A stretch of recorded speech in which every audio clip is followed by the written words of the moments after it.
Cuestiones de percepción. Libro sobre fenomenología de la arquitectura.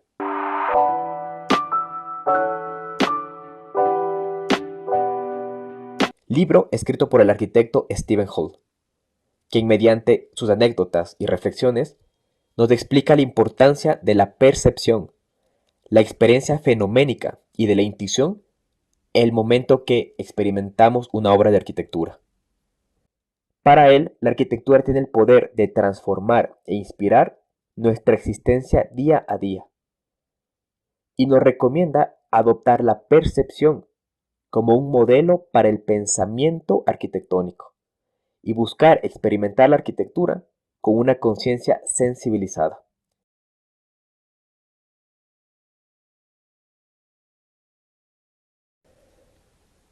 Cuestiones de percepción. Fenomenología de la arquitectura. Por Stephen Hall. Capítulo 1. Experiencias arquetípicas de la arquitectura. Las siguientes descripciones exponen mis experiencias directas con la arquitectura, ilustrando el tipo de matices fenomenológicos sobre los cuales hablo en este libro. Sin ceñirme a una estricta cronología, comienzo como experiencia en Roma, en febrero de 1970, con el interior increíblemente impactante del Panteón. Si bien mi región natal de Seattle, al norte de la costa oeste de Estados Unidos, ofrecía paisajes espectaculares, la arquitectura nunca llegaba a ser tan convincente como el paisaje. En 1970 obtuve una beca para estudiar en el extranjero y de repente fui aerotransportado hacia la ciudad de Roma, donde compartí un pequeño apartamento detrás del Panteón. En el formidable espacio del Panteón sentí por primera vez la pasión, la vigorosa capacidad de la arquitectura para involucrar todos los sentidos. Casi cada mañana durante meses cruzaba su enorme puerta de doble hoja y entraba en el silencio esférico de esta obra de 2000 años de antigüedad. Cada día su apariencia variaba con el rayo de luz que atravesaba el óculo abierto y que lo cambiaba todo de un modo espectacular. En las mañanas de tormenta, el cilindro del agujero de luz contenía destellos de gotas de lluvia que se reflejaban en su lenta caída hacia el suelo y se escurrían por las ingeniosas ranuras del pavimento de mármol. El guarda acordonaba la zona circular donde caía la lluvia para alejar a los turistas distraídos. Un día de bruma hacía más visible la luz que procedía del gran orificio circular, como un cilindro sólido de claridad matutina. Al visitar de nuevo el gran espacio 20 años después, apoyé mi cabeza sobre el suelo extensísimo frío de mármol. Y cerca del perímetro me di cuenta por primera vez de su misteriosa forma levemente convexa. Se levantaba en forma de cúpula y alcanzaba 1 metro de altura en su centro. Como si la fuerza de la historia pudiera convertir el tiempo en peso. Este suelo en pendiente parecía expresar la gravedad alrededor del tambor, empujando lentamente hacia el terreno, un entrelazamiento fenoménico de estructura material y de tiempo. Después de Roma, en 1970, viajé con otros estudiantes por toda Europa para visitar las obras de arquitectura. Al llegar a los pies de la colina donde se sitúa la capilla de Ronchamp de Le Corbusier, decidimos dormir junto al coche con el fin de visitar el edificio al alba. A la mañana siguiente subimos por el lado curvo y boscoso para llegar a la capilla y encontrarnos con su gran puerta pivotante. Los monjes ya habían acabado su rito matinal y entramos en el espacio vacío acompañados de una estela de luz. En el interior reinaba un completo silencio, a excepción del chispear de las velas, todas ellas misteriosamente fulgentes. Por encima de las texturas opuestas, el techo cóncavo aparecía moldeado por la luz, el espacio y el empuje vertical hacia arriba de los gruesos muros, un contrapunto a la curva invertida. Recuerdo el gozo de entrar en un nicho de revocado vasto y leer las palabras "el mar", pintadas libremente en negro sobre un grueso vidrio fundido de color verde. Cada una de las 3 capillas que están separadas de la nave tenía un tipo diferente de luz, que captaba una semicúpula esférica a 22 metros de altura. En una visita reciente me percaté de que en cada capilla había una gran Biblia abierta en diferentes idiomas. Pero en esta ocasión el gentío de turistas que venían en autobús y que arremolinaban por el lugar mermaba aquella experiencia más íntima de la visita al amanecer que tuve en 1970 y que yo aconsejo realizarla, una visita a Ronchamp en la mañana. Los movimientos del cuerpo se engranaban con los suelos inclinados que continuaban la pendiente natural de la ladera de la colina, así como la curvatura sobresaliente de este espacio combado. Los muros extremadamente gruesos, que en realidad son grandes cajas que contienen los escombros de la capilla bombardeada durante la Segunda Guerra Mundial, que anteriormente ocupaba el lugar, parecían acechar la forma masiva esculpida. El paradigma de luz y espacio de Ronchamp es casi el inverso de aquel del Panteón. Mientras Ronchamp tiene un misterioso ritmo simétrico en un espacio curvo cóncavo salpicado de color, el Panteón es un abismo simétrico, una pureza vacía en blanco y negro. En este último se proyecta un disco de luz blanca a medida que el sol viaja por su interior con un ritmo lento y celestial. Los espacios discontinuos y curvos de Ronchamp todavía parecen apuntar de forma optimista hacia una nueva dirección, mientras que la pureza autoritaria del Panteón sigue siendo sublimemente antigua. Si Ronchamp hace referencia al futuro, el Panteón habla del tiempo anterior al tiempo, un tiempo vacío, o al menos un prodigioso instante pétreo que deja abiertas las cuestiones temporales. En ambos edificios, pensamiento y percepción parecen equilibrados. En este caso, los fenómenos parecen equilibrantes al poder de las ideas. En la ciudad japonesa de Kioto, la fuerza poética de la arquitectura de papel y madera puede ser tan convincente como la arquitectura de mampostería de Ronchamp o de Roma. En 2 ocasiones, hace ya unos años, tuve la gran fortuna de visitar los jardines Zen del templo de Ryoyan-ji. Mi primer encuentro se produjo en una fría mañana de enero. Al entrar en los terrenos del templo, y tal como se exigía, colocamos los zapatos en una rejilla de madera dispuesta para dicho fin, y avanzamos sobre las tablas gastadas del pavimento del templo.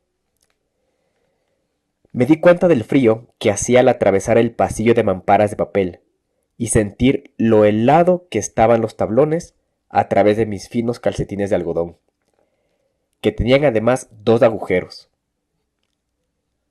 Al borde del jardín principal, con sus 17 piedras hincadas en un campo de grava blanca inmaculadamente rastrillada, solo el vaho de nuestro aliento rompía la tranquilidad.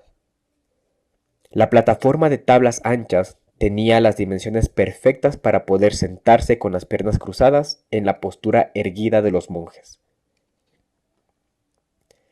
Desde nuestra posición central en el borde del jardín, podíamos medir visualmente la distancia entre las piedras hincadas, cada una de ellas separada por la distancia de un brazo y una mano estirados según la perspectiva y el escorzo.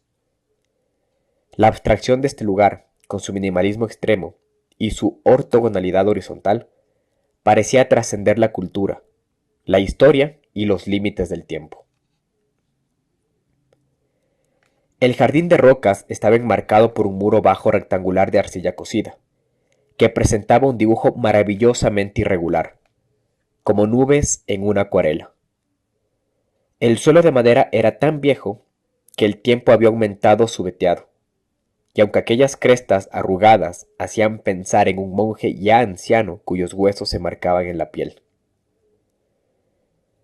Aunque las mamparas de papel del templo estaban cerradas, el tenue resplandor de la luz que se filtraba a través de ellas iluminaba los cuadros a tinta sumi, en blanco y negro, que cubrían algunas de las paredes interiores.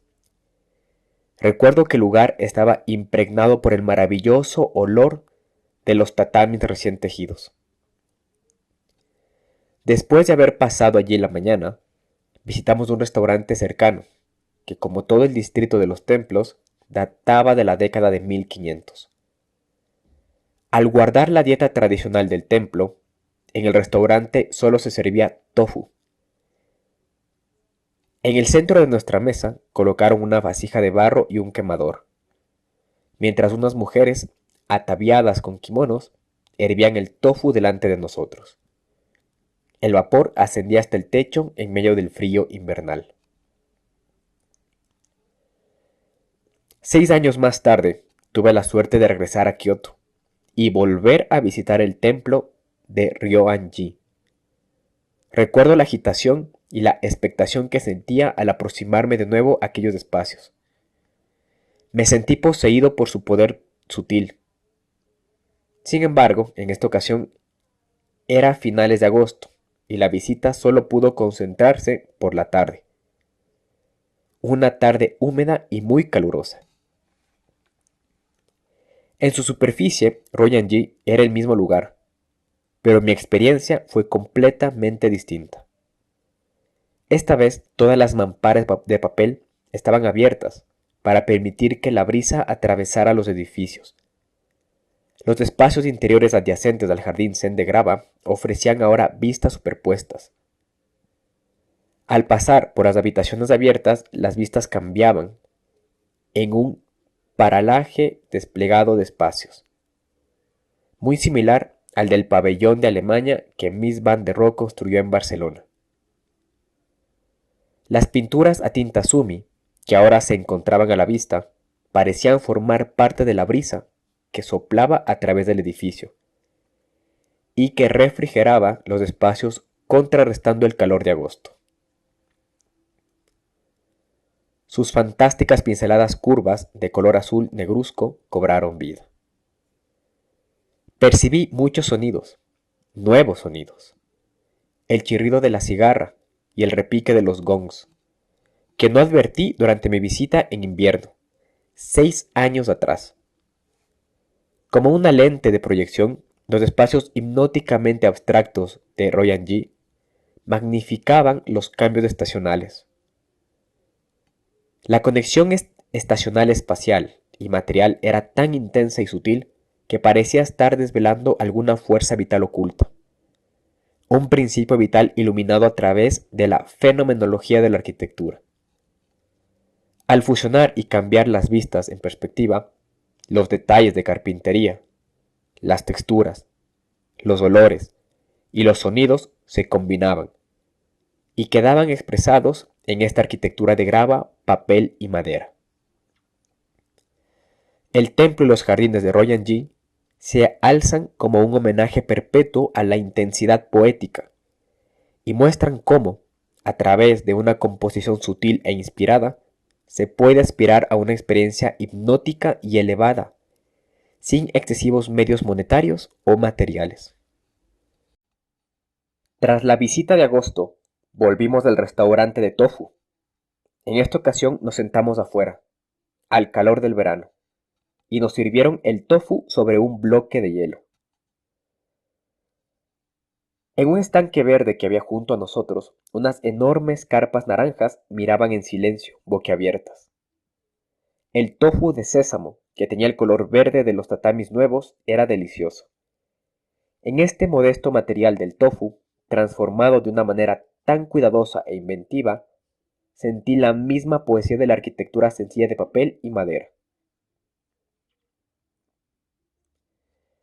En Racine, Wisconsin, Frank Lloyd Wright un arquitecto hondamente impresionado por los matices de la cultura japonesa, construyó un gran espacio de trabajo moderno para la compañía Johnson Wax. Cuando visité este complejo de más de medio siglo de antigüedad, me chocó lo impecablemente conservado que estaba el edificio. Un edificio que todavía funcionaba como espacio de trabajo, según el proyecto original. Con los rápidos cambios ocurridos en la sociedad moderna, sobre todo en los ámbitos tecnológico y comercial, la mayor parte de los espacios de trabajo han quedado compartimentados debido a la cruel convivencia de la cuadriculación. En el edificio para Johnson Wax, el impacto arquitectónico es tan positivo y la economía local sufre una crisis tan aguda que la empresa tiene una lista de espera de candidatos entusiastas, incluso para los puestos en infinita importancia. Se produce muy poca rotación de personal. Ubicado en una parte de la ciudad, por lo demás carente de carácter, las fachadas del edificio incorporan de una manera inventiva el ladrillo terso y los tubos de vidrio, mientras que las casas de Wright, siguiendo sus ensayos teóricos, se extendían orgánicamente hacia el exterior, hacia el jardín. El edificio para Johnson Wax, como muchos de sus edificios públicos, mira hacia adentro. Entrando desde la parte inferior a través de un espacio bajo, de repente aparecí sintiendo un arrebato emocional en el gran espacio luminoso de la zona de trabajo. No obstante, los dramáticos contrastes alto, bajo y oscuro claro se apagan en los detalles. La luz traslúcida que se filtra por las curvas de los tubos de vidrio baña por todas partes las delicadas columnas en forma de esbeltas setas. En lugar de la relación tradicional entre viga, losa y columna, estas maravillosamente extrañas columnas soportan con sus anchos capiteles circulares un cielo de tubos de vidrio. En el estrecho ascensor de latón semejante a una jaula, me asombró la delicadeza de los detalles. Una vez en su interior, uno entra en el espíritu de esta jaula de pájaros cilíndrica, que asciende ofreciendo vistas sobre el gran espacio. El mobiliario también presenta la evocativa geometría redonda, tal como se expresa en la repetición rítmica de sus listones horizontales curvos. Los cajones rotatorios de los escritorios y las sillas con respaldo redondeado llevan la energía inventiva que había en todos los espacios de este edificio. En la cafetería, la luz que se filtra a través de una inmensa pared de tubos de vidrio era clara y resplandeciente, con unos reflejos horizontales. Aquí sentí que el edificio no solo se volcaba hacia el interior, sino que en realidad se creaba un nuevo tipo de espacio interior entre el exterior y el interior.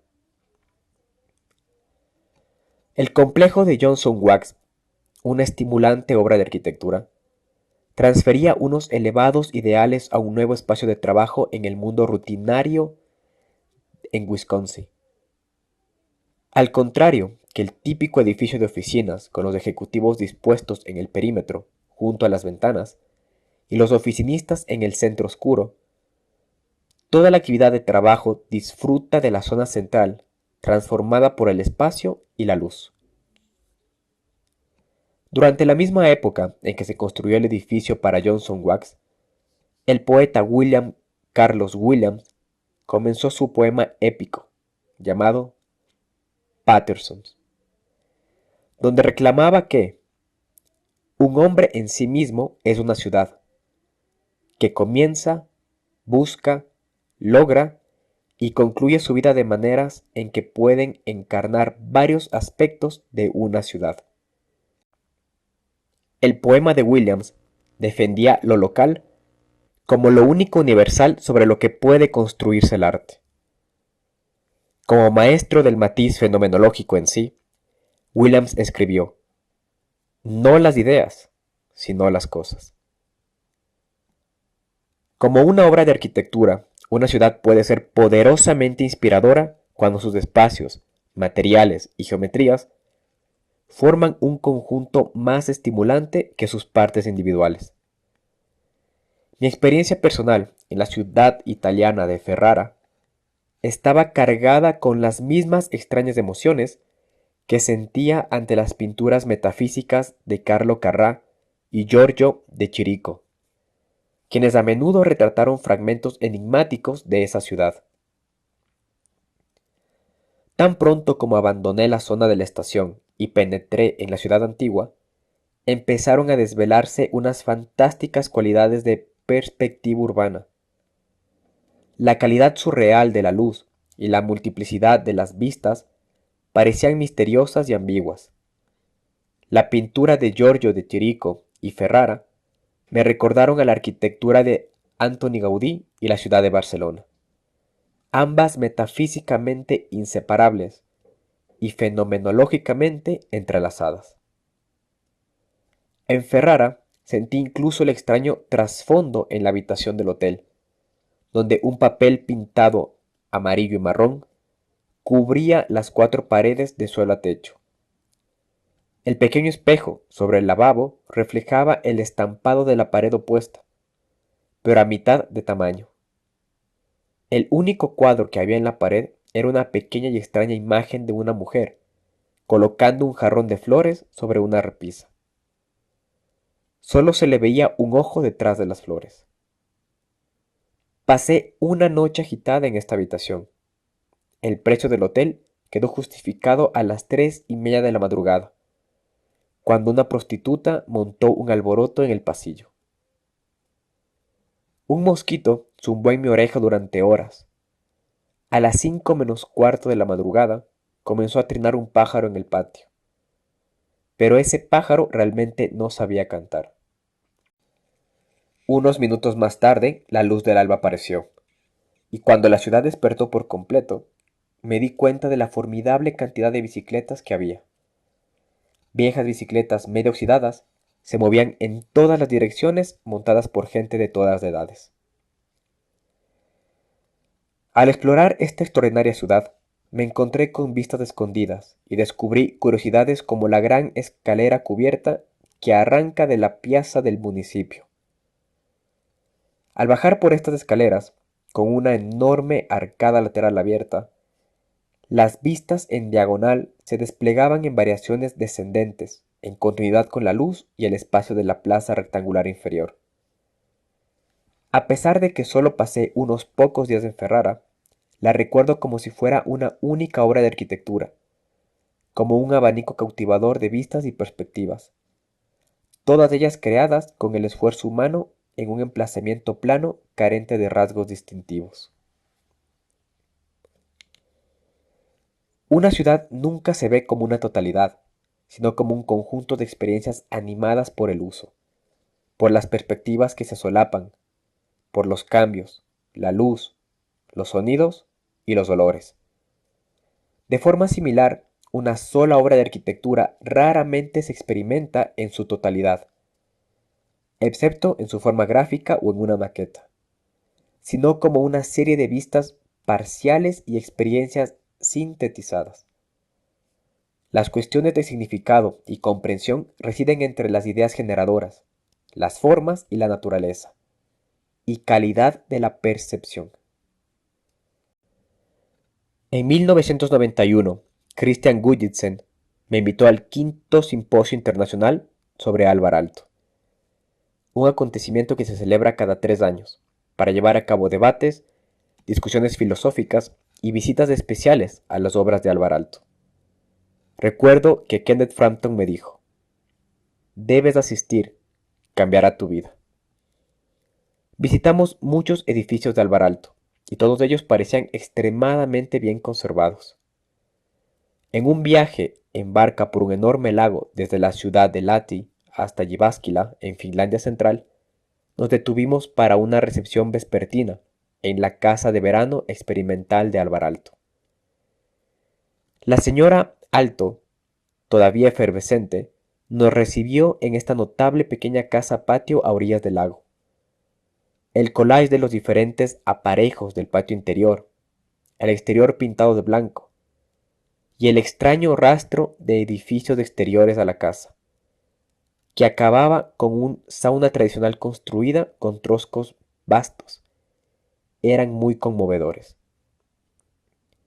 Esta composición moderna, acariciada por la fresca brisa del lago, retrocedía cronológicamente, edificio a edificio, hasta los orígenes finlandeses. Sin embargo, para mí la obra de Alvar Aalto más impresionante era el pequeño complejo administrativo de la ciudad-isla de Seinäjoki. El ayuntamiento de Seinäjoki, construido en 1952, es extraordinario por la modestia de sus medios y el alcance de sus efectos. Con edificios de ladrillo y madera agrupados alrededor de un patio con hierba, Alvar Aalto creó inmediatamente un centro social con el poder simbólico y la sutileza experiencial de las pequeñas ciudades y que había sido desarrollado en otras partes durante cientos de años. Evidentemente Aalto previó el propósito primario: proporcionar a los funcionarios municipales oficinas e instalaciones administrativas, un salón de plenos y una sala de reuniones, con cientos de efectos secundarios en mente. Podría argumentarse que desde el punto de vista experimental, los efectos secundarios en arquitectura pueden ser más importantes que los primarios. No obstante, el propósito primario tenía que equilibrarse con una multitud de consideraciones secundarias: los fenómenos del material, del espacio, de los detalles, etc. Una serie de escalones con hierba y bordes de madera, diseminadas libremente desde el patio, conducían al complejo. La perspectiva de esta aproximación al edificio inicialmente me negó una visita del suelo con hierba del patio, que flotaba sobre la línea del horizonte. A medida que iba subiendo, la perspectiva espacial se desplegaba simultáneamente en horizontal y en vertical. Se podía ascender al patio por un lateral, a lo largo de la forma casi ciega, aunque plástica, de la sala principal de reuniones construida con ladrillo, y en su lado opuesto por una ala baja de oficinas. Esta experiencia de la llegada se vio intensificada por el día soleado, con su juego de sombras sobre el verde de la hierba. El paseo desde el patio cerrado elevado hasta el pasaje público interior dejaba ver un abanico de materiales sencillos con detalles exquisitos. La transición desde el exterior de muros de ladrillo al interior con pavimento, también de ladrillo, afirmaba la plenitud de esta forma esculpida. Los accesorios del mobiliario de madera, cuidadosamente diseñados, reforzaban los materiales y la volumetría primarios de todo el complejo. El salón de plenos, la sala de reuniones, estaban bañados por una luz tenue bastante misteriosa. Sin embargo, los accesorios de madera sobre los muros de ladrillo hacían que la atmósfera fuera cálida y acogedora. Las famosas cerchas de madera en abanico que soportaban los tableros de la cubierta se desplegaban en un gesto alegre, casi cómico, por encima de las cabezas, como la cola de un pavo real. En todas partes los detalles, llenos de vitalidad, reforzaban el compromiso inicial que existe detrás de esta arquitectura. Le oí contar al guía la historia del nicho, construido expresamente para albergar una escultura de Georges Braque. Sin embargo, dado que la empobrecida ciudad-isla no podía permitirse la pieza, el propio Alvar Aalto la donó al ayuntamiento. Y había otras historias que narraban en detalle el compromiso de los jóvenes arquitectos aprendices de Alvar Aalto, y afirmaban la naturaleza conmovedora de este modesto proyecto. Para mí, estas experiencias, que yo las llamo experiencias arquetípicas, no son simplemente recuerdos emocionales, ni encuentros intelectuales o académicos en sentido estricto. Se trata de percepciones, se trata de fenomenología. de percepciones puras en 3 y 4 dimensiones. Al adoptar la percepción como un modelo para el pensamiento arquitectónico, un estudiante de arquitectura, un estudiante que yo todavía me esfuerzo en ser, lucha por convertirse en vidente. El acto de ver conlleva cierto gozo al captar la revelación del mundo. A pesar de todo, aún sigue siendo desde nuestra perspectiva como se forman nuestras propias visiones. Capítulo 2. Zonas fenoménicas. En este capítulo, cada zona se corresponde con un fenómeno perceptivo. Tacto, olfato, vista, etc. En la síntesis arquitectónica, estas categorías se superponen de una manera natural. Nuestro objetivo es investigar las características dominantes de la percepción y las consecuencias experienciales arquitectónicas. Apartado 1. La fusión entre objeto y campo. La síntesis arquitectónica de primer plano, plano medio y visión lejana, junto a todas las cualidades subjetivas del material y de la luz, forman la base de la percepción completa. La expresión de la idea originaria es una fusión entre lo subjetivo y lo objetivo, es decir, que la lógica conceptual del proyecto posee un vínculo intersubjetivo con las cuestiones de su percepción suprema. Al sentarnos ante un escritorio junto a la ventana de una habitación, la vista lejana, la luz que procede de la ventana, el material del suelo y la madera del escritorio empiezan a fusionarse desde un punto de vista perceptivo. Este solapamiento entre primer plano, plano medio y visión lejana constituye un punto crítico en la creación del espacio arquitectónico. Debemos considerar el espacio, la luz, el color, la geometría, el detalle y el material como una experiencia continua. Aunque podamos desmontar dichos elementos y estudiarlos separadamente durante el proceso del proyecto, estos se fusionan en el estado final y en última instancia no podemos dividir fácilmente la percepción en una sencilla colección de geometrías, actividades y sensaciones. Un complejo entrecruzamiento de tiempo, luz, materiales y detalles crea el todo en el cine, en el que ya no es posible distinguir elementos individuales. Inclusive, varios cineastas hablan del enredo cinemático al describir las escenas de una película. Apartado 2. El espacio en perspectiva. Percepción incompleta. En la aproximación desde el aire a una ciudad determinada, nuestra primera impresión ya no es una perspectiva frontal. No hay ninguna puerta de la ciudad ni ningún puente que debamos cruzar, y las maniobras del avión presentan diversas vistas en perspectiva. Si nos aproximamos en tren a gran velocidad, nuestro horizonte de repente se invierte al llegar a una vía soterrada, y al final de nuestro trayecto emergemos a una salida horizontal por una escalera mecánica que recorre de lado a lado los espacios superpuestos de una moderna estación de metro.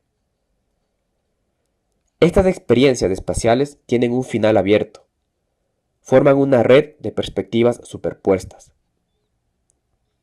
Las antiguas condiciones de la perspectiva lineal, con sus puntos de fuga y su línea de horizonte, desaparecen detrás de nosotros, ya que la moderna vida urbana presenta horizontes múltiples, horizontes suspendidos y puntos de fuga múltiples.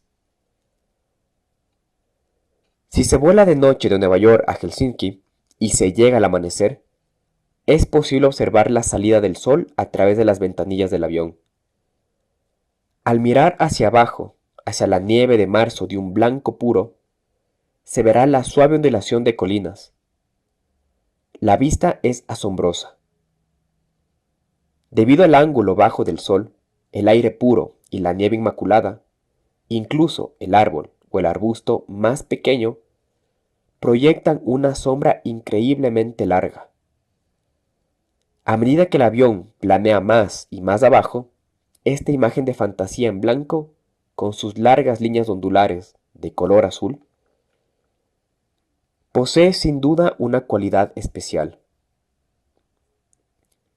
Hay quienes hablan con desprecio de la generalización de la ciudad moderna, en el sentido de que debido a la igualdad repetitiva de las cadenas comerciales, el transporte, los aeropuertos, etc., hoy en día resulta difícil distinguir unos lugares de otros. ¿Podría tratarse también de la diferencia entre mirar y ver? Dentro del continuum experiencial del espacio enmarañado, captamos objetos y campos definidos como un todo. No obstante, nuestra experiencia de una ciudad solo puede ser en perspectiva, fragmentada e incompleta.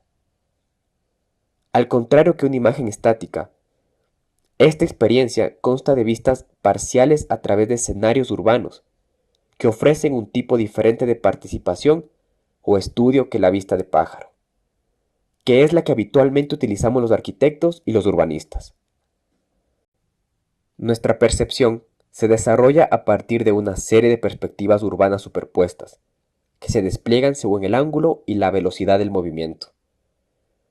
Aunque podríamos analizar nuestro movimiento a lo largo de un trayecto determinado, nunca llegaríamos a enumerar todas las vistas posibles. El trayecto parcialmente descrito a través de una geometría urbana sigue siendo dudoso, incompleto y siempre cambiante. Una serie de vistas desde una posición inmóvil se estratifica sobre percepciones a lo largo de un eje de movimiento horizontal, diagonal o vertical. Además, ninguna vista única de un edificio o de un espacio urbano puede ser completa, puesto que la percepción de un objeto construido se ve alterada por su relación con otros edificios vacíos, con el cielo y con la calle. Por medio del estudio fenomenológico de las ciudades, buscamos vías para incorporar esta experiencia del espacio en perspectiva incompleta en nuestra visión y fabricación de la arquitectura. Mediante el uso del ordenador en el proceso del proyecto, se facilita una aproximación de múltiples perspectivas al urbanismo, para encontrar de este modo unas dimensiones precisas en planta, dentro de visiones en perspectiva, y para ensayar la velocidad, los ángulos de movimiento y la visión periférica. Sin embargo, lo digital pixelado no puede simular las cualidades del material, de la luz y de otras sensaciones de la experiencia urbana a escala real. Apartado 3. Acerca del color. Las variaciones en la capacidad de reflexión de las superficies brillantes y mates, las diferencias entre colores opacos y transparentes y las propiedades únicas de los colores reflejados y los proyectados empiezan a apuntar a un enorme campo de acción dentro de la fenomenología del color. Fuerzas cuyo impacto en la experiencia del color operan según la luz disponible, así como propiedades adicionales variables. De hecho, la indeterminación podría ser la condición central del color. Nuestra percepción del color no puede explicarse completamente mediante la matemática de las ondas luminosas y el acto físico de la visión. El rigor matemático del espectro de luz visible, que va desde los 400 hasta los 700 nanómetros, difiere significativamente de la percepción y de la experiencia del color. Podríamos hablar de diversos fenómenos que resultan más determinantes en la experiencia del color que la definición matemática de los colores. Los colores primarios, o fuertes, como el azul, amarillo y rojo, parecen apagados sobre una superficie mate con un nivel muy bajo de luz. Por el contrario, el sutil arco iris que forman los rayos del sol al atravesar un prisma de hielo contra un fondo de nieve blanca puede ser increíblemente intenso. Estos fenómenos, que varían según la luz disponible y la yuxtaposición de las condiciones opuestas de transparencia y opacidad, sugieren que analizar el color mediante la longitud de onda o mediante las categorías primarias y secundarias no solo resulta inadecuado, sino que de acuerdo con la percepción y la experiencia, es además engañoso. El tono amarillo, anaranjado y marrón que adquieren las hojas de los árboles en otoño sirve para ilustrar los conceptos de variación e indeterminación del color. Al caminar por la ribera de algún río, un día nublado, predomina el color marrón pálido y el agua del río tiene un fondo gris suave. Imaginemos que al día siguiente hace un sol espléndido y el cielo es de un azul diáfano, con una temperatura de 4 grados centígrados. Si caminamos por la misma orilla que el día anterior, la experiencia resultará completamente diferente. La situación, el clima y la cultura pueden determinar el uso y la posterior experiencia del color. Además, resulta fácil imaginar que la gente tiene diferentes conceptos cromáticos basados en las cualidades de la luz y el aire del lugar en el que viven. Por ejemplo, en las calles de la ciudad de San Miguel de Allende, la intensa luz mexicana y el polvo omnipresente se contrarrestan con el uso de amarillos, naranjas, rojos y azules vivos en las fachadas revocadas de las casas. Estos colores saturados obtienen su brillo del material genuino del pigmento y de las superficies de las texturas aplicadas manualmente. La intensa luz de México produce una particular pérdida de intensidad, transformando los rojos y azules saturados en una relación natural con los humildes materiales de mampostería. Una superficie azul cobalto en una población mexicana tiene un efecto completamente diferente al que tendría, por ejemplo, en Minnesota. En nuestro proyecto para las oficinas de D.E. Shaw en Nueva York 1991, imaginamos el concepto de color proyectado como análogo a la intangibilidad de las operaciones bursátiles electrónicas, algo fundamental en el trabajo de esta empresa. Los colores lavados ofrecen experiencias sutiles según la luz que entre por detrás de las paredes y la mezcla de colores que proyecte desde las superficies inadvertidas. Los espacios se ven a través de este color proyectado y es este el cual los define. Puesto que todos los colores ocupan superficies ocultas plegadas tras la geometría de los espacios, pueden emplearse colores chillones, como amarillo, fluorescente o naranja. La saturación de los colores proyectados varía con la intensidad de la luz natural en un día determinado. El movimiento del sol alegra los colores y transforma este tiempo-movimiento en un flujo extraño y brillante. Apartado 5. Acerca de la luz y de la sombra. No es sorprendente que algunos arquitectos hayan escrito que toda la intención de su trabajo gira alrededor de la luz. Del mismo modo que algunos pintores se han centrado, por ejemplo, o por completo, en las propiedades del color.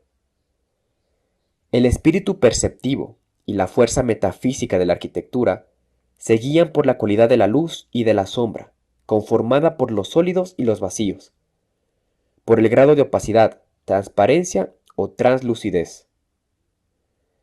En esencia, la luz natural, con su variedad de cambio etérea, orquesta la intensidad de la arquitectura y de las ciudades. Lo que ven los ojos y sienten los sentidos en materia de arquitectura se conforma según las condiciones de la luz y sombra que tenemos. La obra de muchos artistas de la década de 1960 se caracteriza por una mayor preocupación por los temas de la luz, la sombra, el tiempo y el espacio. Rasgo que sigue presente actualmente en el trabajo de artistas como James Turrell o Robert Irwin. La materia prima de las obras escultóricas de James Turrell no es ni la arcilla ni el metal, sino la luz misma. La luz natural y las sombras están sujetas a particularidades, puesto que el sol no es una fuente puntual exacta. Si observamos nuestra sombra al caminar por la calle bajo un sol intenso, nos percatamos de que su parte final es borrosa, pero la parte más próxima es nítida. Estos efectos de sol como fuente lumínica resultan aún más evidentes si observamos cómo los haces de luz penetran en el follaje de un árbol. Ahora, imaginemos cómo estos efectos se pueden dar en una obra de arquitectura. Apartado 6. La espacialidad de la noche. En los siglos XVIII y XIX, el espacio nocturno de las ciudades apenas difería respecto al de los siglos anteriores.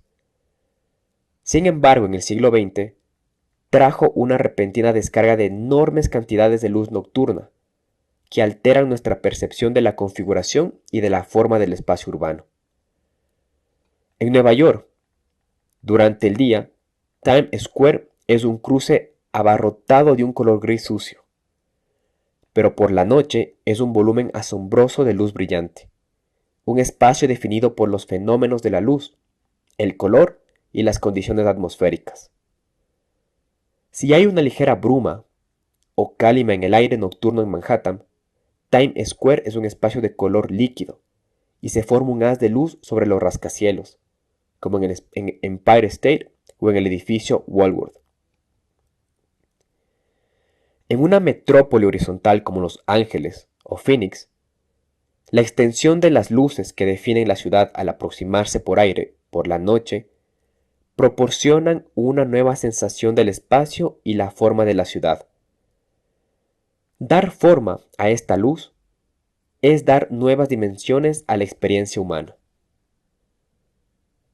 Una obra de arquitectura en su espacio urbano puede tener una presencia completamente distinta durante el día y durante la noche, sin que ello afecte su importancia, a medida que el objeto autónomo reclama una presencia mayor y menos contenida. Especialmente en latitudes septentrionales, donde solo hay unas pocas horas de luz en invierno. Puede ocurrir que algunos edificios públicos concentren una actividad mayor cuando ya ha oscurecido, y evidentemente la percepción en este espacio va a cambiar. Apartado 7. Duración temporal y percepción. Nuestro concepto moderno de tiempo se basa en un modelo lineal, quizá disyuntivo. El problema de la fragmentación temporal de la vida moderna y los efectos destructivos de los niveles crecientes de saturación mediática que provocan el estrés y la ansiedad podrían contrarrestarse en parte por la distensión del tiempo en la percepción del espacio arquitectónico. La experiencia física y percepción de la arquitectura no resulta en esparcimiento o dispersión, sino en una concentración de energía. Este tiempo vivido, físicamente experimentado, se mide en la memoria y en el espíritu, y contrasta con el desmembramiento de los mensajes fragmentados que tenemos a cada instante por la caótica vida cotidiana que se vive. Los vastos escritos del filósofo Henry Bergson exploran la idea de duración, que según él es una multiplicidad de fusión, organización y secesión. Bergson se refería al tiempo vivido como el tiempo real, y llamaba al espacio la combinación impura de tiempo homogéneo. Si en la experiencia cotidiana de la vida urbana un espacio arquitectónico forma el marco para medir el tiempo vivido, entonces con la construcción de la arquitectura se da material y forma a un lugar determinado donde se puede construir y tener un tiempo real. Las múltiples vías por las que puede medirse el tiempo encuentran una resolución espacial unificada en la arquitectura.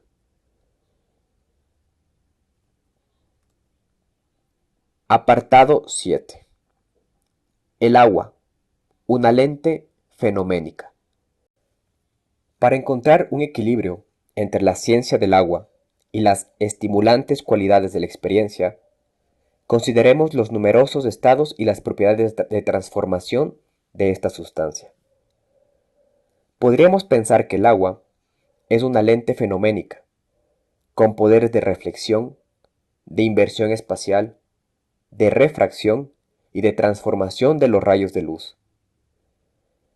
A veces en otoño, los colores y las siluetas de las flores o de los árboles reflejados en un estanque parecen más intensos que la propia visión real.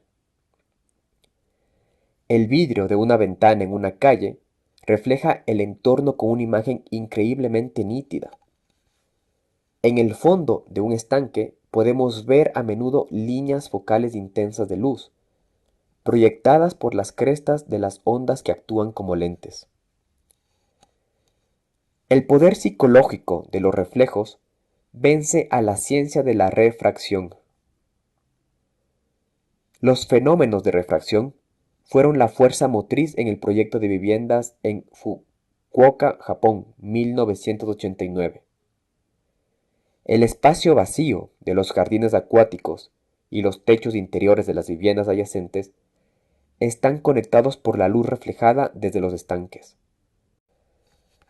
Estos espacios vacíos de agua, con una profundidad de 7 centímetros, sobre unas piedras negras lisas, se asemejan a un espacio sagrado dentro del mundo cotidiano de la vida urbana doméstica. En cada vacío rebota una intersección danzante de luz líquida, empujada por el viento. Una de las tragedias de la moderna vida urbana es que un entramado de construcciones nos separa a menudo del contacto con la poesía y con la impredecibilidad de los cambios climáticos diarios. En las viviendas de Fukuoka, una lluvia fresca se hace patente de inmediato en las ondas que se forman en el espacio vacío de los patios de agua. El viento modifica los dibujos de los reflejos según su intensidad. Las nubes pasan por encima de nuestra cabeza y de la misma manera atraviesan el fondo de los vacíos de espejos inferiores. La penumbra del atardecer se refleja en el corazón de las viviendas a través de estas lentes fenoménicas. Prestar atención a las propiedades fenoménicas de transformación de la luz, teniendo en cuenta el material, puede ofrecernos las herramientas poéticas para fabricar espacios de percepciones estimulantes. Los fenómenos de refracción producen una magia particular en aquella arquitectura que linda con el agua o que la incorpora. Apartado 8. Acerca del sonido. El reflejo vivo del eco y del rebote de ese eco en una catedral de piedra acrecienta nuestra conciencia de la inmensidad, de la geometría y del material de ese espacio. Imaginemos ese mismo espacio con una moqueta y amortiguado acústicamente. Se pierde una dimensión espacial y experiencial de la arquitectura. Podríamos redefinir el espacio al desviar nuestra atención de lo visual a cómo queda configurado por los sonidos resonantes, las vibraciones de materiales y texturas. De igual modo, el repicar de las campanas de un monasterio a ciertas horas produce un mapa espacial de la geometría de la ciudad en relación con los lugares en la distancia remota, como sucede en Kioto.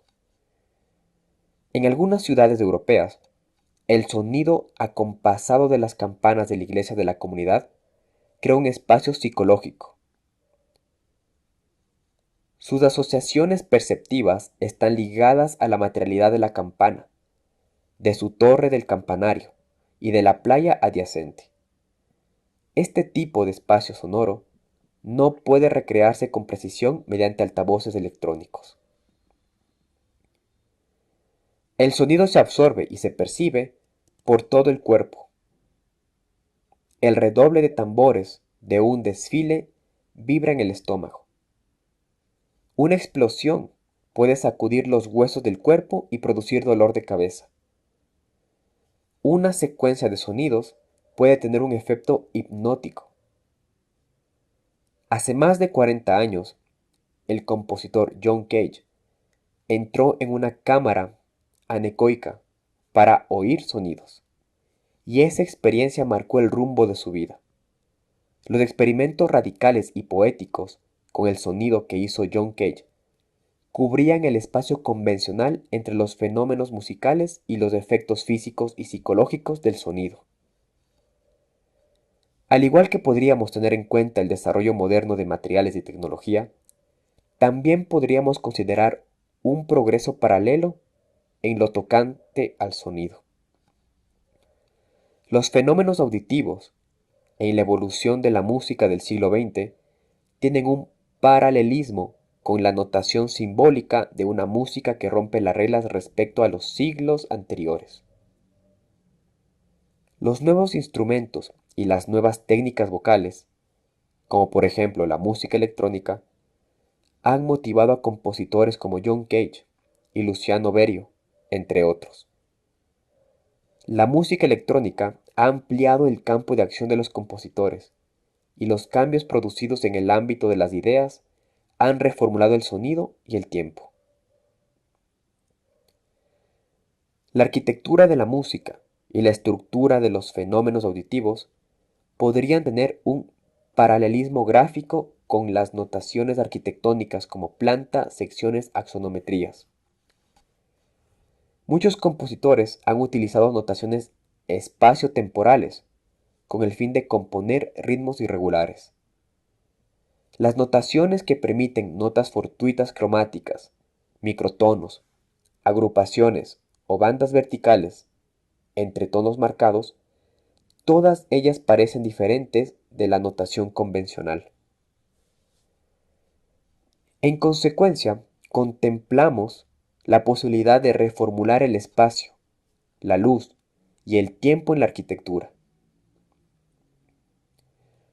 Paul Valéry sugería la cercanía entre la música y la arquitectura.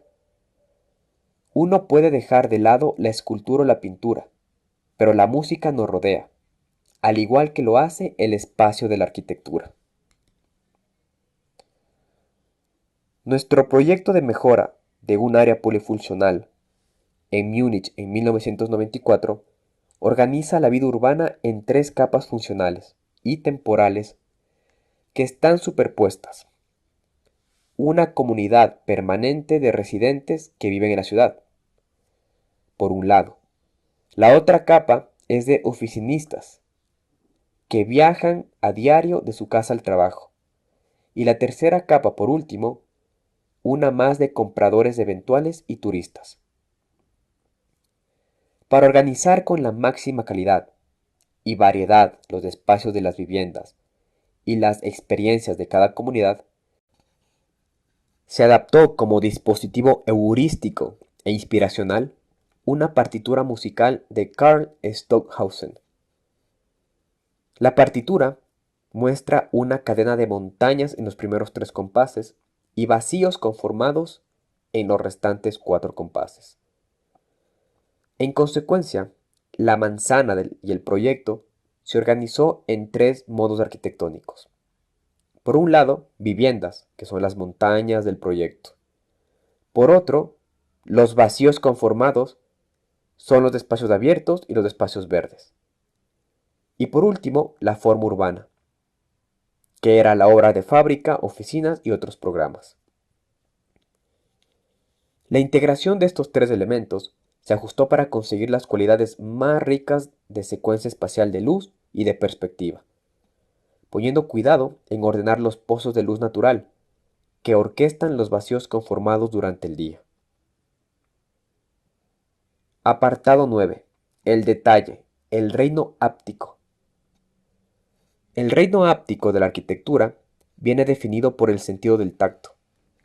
Cuando se pone de manifiesto la materialidad de los detalles que forman un espacio arquitectónico, se abre el reino áptico. La experiencia sensorial se intensifica. Las dimensiones psicológicas entran en juego.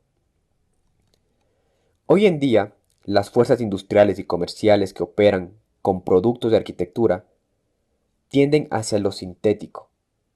Carpinterías de madera con recubrimientos, plásticos impermeables de vinilo, metales anodizados, azulejos vitrificados y piedra que simula tener vetas de madera. Con estos métodos comerciales de fabricación, el sentido del tacto se embota o se elimina a medida que la textura, la esencia del material y el detalle se desplazan o se pierden.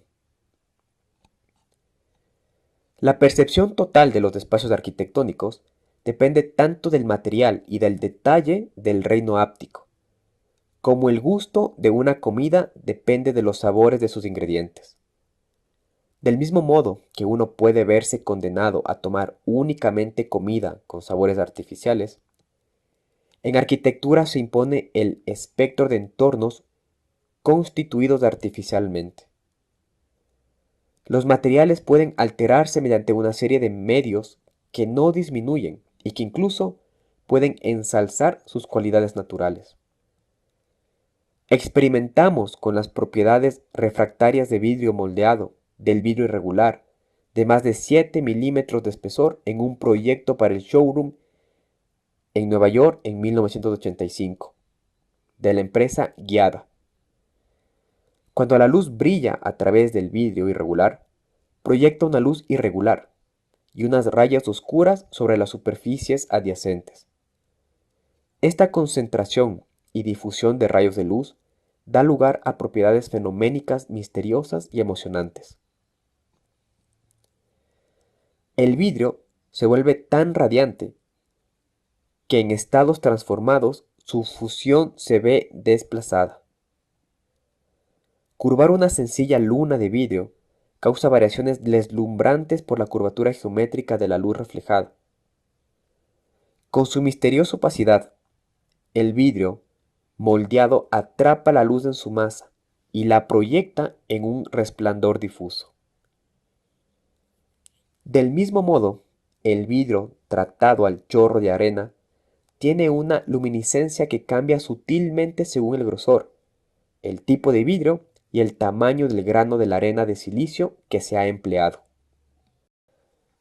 Los metales pueden transformarse significativamente mediante tratamientos de chorro de agua, con herramientas de doblado y con algunos tratamientos de oxidación para cambiar su materialidad y su color. Los cambios que sufren los materiales por el desgaste con el paso del tiempo, la belleza de los colores y las texturas que estos adoptan cuando se oxidan, otorgan también a los detalles una dimensión pictórica. Los materiales fundidos, como el aluminio, bronce y el latón, también aumentan la paleta de materiales alternativos, ampliando el abanico de detalles. En la actualidad, son varios los metales como el cobre, el níquel o el zinc que pueden atomizarse por medios electrónicos y ser proyectados, casi en frío, en una fina capa sobre una superficie de un material diferente, abriendo nuevas posibilidades para los detalles plásticos y los acabados. Apartado 10. Proporción, escala y percepción. A lo largo de la historia de la arquitectura, la sección áurea y sus afines series de Fibonacci han reaparecido continuamente en las obras de arquitectura más intensas y más placenteras desde el punto de vista visual. Las series de Fibonacci aparecieron en el canon de proporciones del Antiguo Egipto y en las grandes obras de la arquitectura griega. La planta del Partenón de Atenas coincide con dos rectángulos áureos recíprocos, mientras que la fachada coincide con un rectángulo áureo de proporción 21:13.